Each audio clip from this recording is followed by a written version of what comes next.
Je suis triste et pourtant, j'ai tout pour être heureux.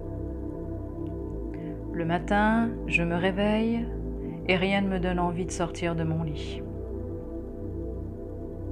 Je me réveille comme un robot et je vais vaquer à mes occupations sans joie, sans entrain, sans enthousiasme. Le soir, je me couche avec une impression de vide en moi, sans savoir pourquoi. J'ai tout pourtant, le bien-être matériel, j'ai un toit, une famille aimante, des activités quotidiennes satisfaisantes, mais je ressens une profonde tristesse incompréhensible. Alors pourquoi ? La tristesse est un sentiment naturel qui permet d'alerter sur l'état émotionnel qu'une situation peut déclencher chez l'être humain. Mais quand elle est récurrente, voire persistante, elle nous indique qu'il y a quelque chose qui entrave le bien-être de la personne. Et elle devient ainsi comme une balise qu'il est bon de suivre pour retrouver le chemin de la vie naturelle. Aujourd'hui, nous allons en dégager les 3 axes principaux. Le premier, c'est l'appel de l'âme.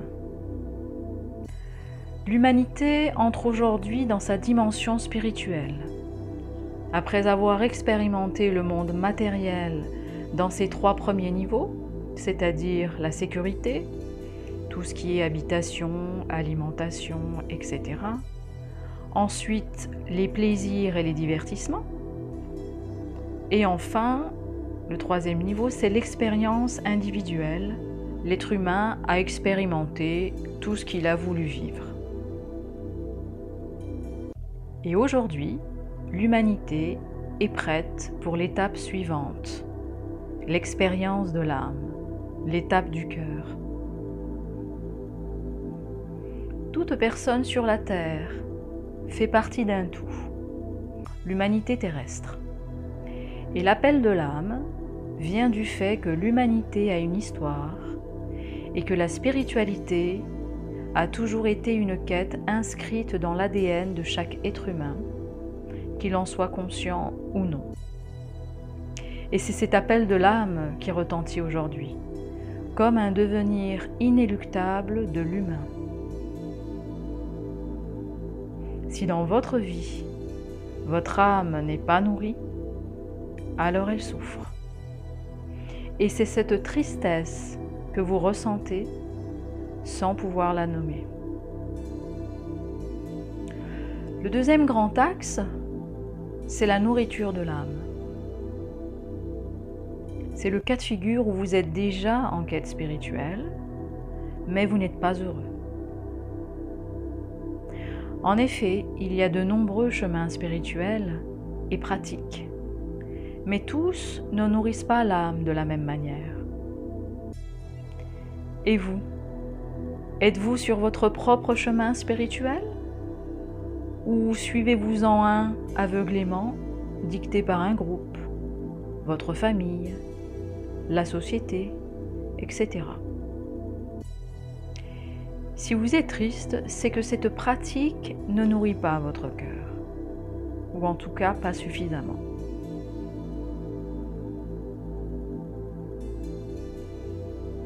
Ou alors, vous êtes sur le bon chemin spirituel, mais vous ne faites pas l'effort d'en connaître la profondeur et d'atteindre ainsi la profondeur de votre être. Enfin, il y a le cas où vous êtes sur le bon chemin spirituel, vous êtes relié à votre âme, vous communiquez avec elle, avec le divin en vous. Mais vous éprouvez des difficultés à le vivre, à le mettre en pratique. Et c'est probablement un problème d'écoute de votre âme, qui communique avec vous et que vous avez peur de révéler au monde, à votre environnement, ou de prendre des décisions qui pourraient vous paraître difficiles d'assumer.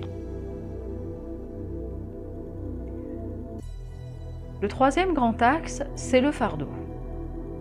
Vous portez un lourd fardeau, souvent un héritage familial, et votre mission est de l'épurer, le transformer en lumière.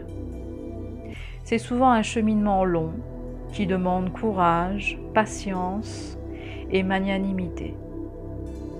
Le but de l'âme qui porte ce lourd fardeau de souffrance est d'apporter de la lumière dans les domaines les plus sombres de l'humanité. Par un travail de conscience, la personne essaie de remonter aux sources du mal, d'en identifier tous les acteurs, des bourreaux jusqu'aux victimes, et de mettre en place des actions pour en arrêter le processus, avec l'aide du divin qui transcende toutes les peurs et les barrières et qui guérit. On pourra citer un exemple très parlant, celui de la pédophilie par exemple. Une âme peut être amenée à la vivre pour l'arrêter en la mettant en lumière et en mettant en place des actions pour enrayer les rouages et la propagation avec l'aide du divin. Si vous êtes triste et avez tout pour être heureux, vous vous trouvez sûrement dans l'une de ces trois situations. Alors ne perdez pas de temps. Reconnectez-vous à votre âme. Nourrissez-la. Et agissez.